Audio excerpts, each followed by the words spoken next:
सुबह का टाइम था। रमेश हमेशा की तरह गली की सफाई कर रहा था, पर आज उसने डस्टबिन में कुछ ऐसा देखा कि उसके होश उड़ गए। वो जोर से चिल्लाया, खून खून खून।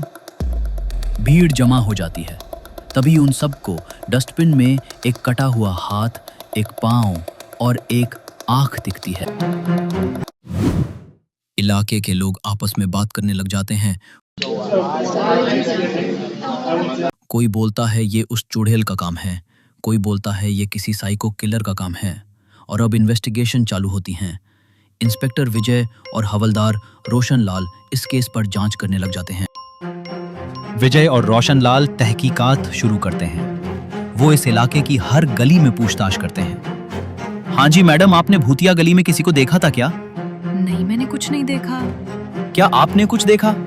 नहीं, मैं और मेरे पति किसी फंक्शन में गए थे। भाई साहब, आपकी बगल में दुकान है, आपने कुछ वहाँ किसी को आते जाते देखा रात को? नहीं सर, मैं तो जल्दी दुकान बंद करके आ गया था घर पर। विजय और रोशनलाल को कोई सुराग नहीं मिलता। अगले दिन वो सोचते हैं क्यों ना क्राइम सीन पे वापस जाए, क्योंकि अब वहां जाके ही पता चलेगा क्या हुआ था उस रात को। विजय और रोशनलाल वहां जाते हैं और रोशनलाल को एक सीसीटीवी कैमरा दिखाई देता है। वो बोलता है, विजय सर, अब तो केस सॉल्व हो जाएगा। वो देखिए सीसीटीवी कैमरा, अब पता लग ही जाएगा उस रात को क्या हुआ था। अब सीसीटीवी रिकॉर्डिंग चेक करना स्टार्ट करते हैं और उन्हें कुछ नहीं मिलता सीसीटीवी फुटेज में।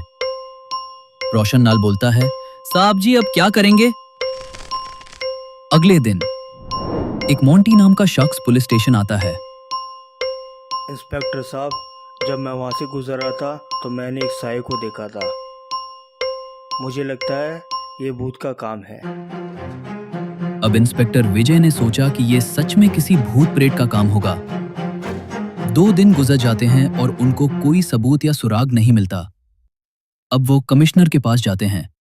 इंस्पेक्टर विजय, सर, हमें ये केस क्लोज करना पड़ेगा, क्योंकि ना तो कोई सबूत मिला ना ही कोई सुराग, और लोगों का भी कहना है ये भूत प्रेत का काम है। इतने में ही न्यूज आती है, एक और लाश मिली पुरानी बस्ती में। सबके होश उड़ जाते हैं।